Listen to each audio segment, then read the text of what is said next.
Oh boy, who knew we needed a John Wick family-centric film with comedy? But what do I know? I am...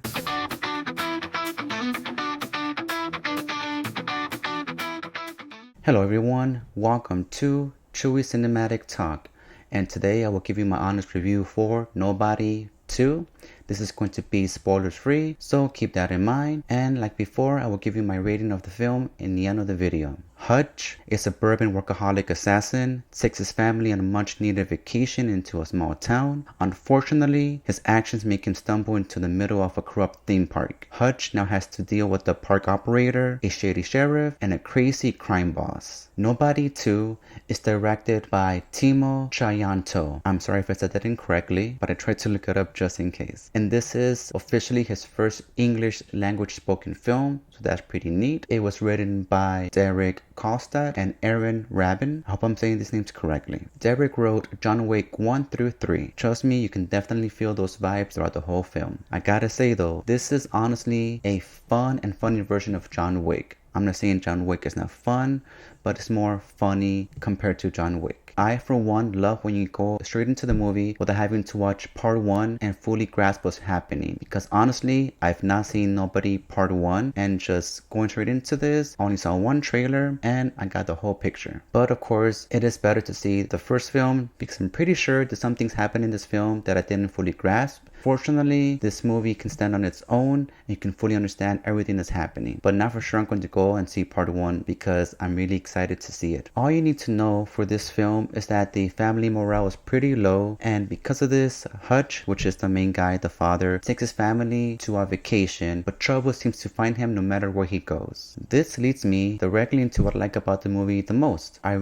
truly appreciated how off the bat the introduction tells you what's happening with the overall family, and it tells you and actually shows you what the issues are between everyone. And thanks to this, we get to see some great action scenes along the way, and not just great action scenes, but pretty amazing stylized revenge scenes. For me, personally, it felt great seeing the dad actually take revenge, because I was thinking, is this going to be a film where the dad is a bigger person and just let things happen and just do nothing about it? But nope, it's not like that at all whatsoever. And seeing that was pretty satisfying. And shockingly, this movie had, I would say, 1 or 2 heartfelt scenes that I wasn't really expecting for a movie like this. But of course, it all starts picking up once you go into their actual vacation, and that's when you see the full family dynamic actually go into place. And everyone, for the most part, has something to do, from Hutch the father, the wife, and even the grandpa, which is Hutch's father. And to me, the 2 characters that stood out the most was, of course, the wife and the grandpa. I cannot say what they did without going into spoiler territory, but you will see, or you will understand once you actually see the movie. The plot isn't complicated to follow at all. It's pretty straightforward, and what I truly appreciated above anything else was the length of the movie, because a director could have dragged this whole film out, but no, everything was stitched properly together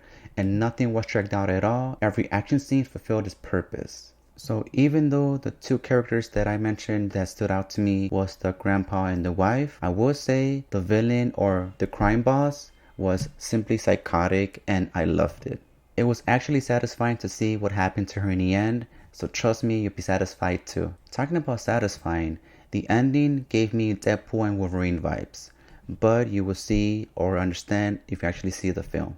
Now, let's talk about the cast really quickly. Hutch's wife, her name is Becca, and she actually supports him, and because of this, in my opinion, she is truly a keeper. And of course, Hutch's father, the grandpa of the film, he is as crazy as Hutch. So, grandpa, don't stop being that crazy, please. The kids all had their own purpose of the film, so no complaints about that at all whatsoever. The crime boss, like I said before, she is psychotic, and she is psychotic in the best way possible. And then of course, finally, Hutch. Hutch is only doing his job to pay off a debt, and he's doing his best to be the best father and be the bigger person, despite having to take revenge or wanting to take revenge and go through everything his own personal way. This leads me into what I didn't really like about the film. One of them is that there are a lot of convenient moments, which to some extent I was okay with because it just helps the movie go through instead of dragging things out. But yeah, there are a lot of convenient moments. And then another thing is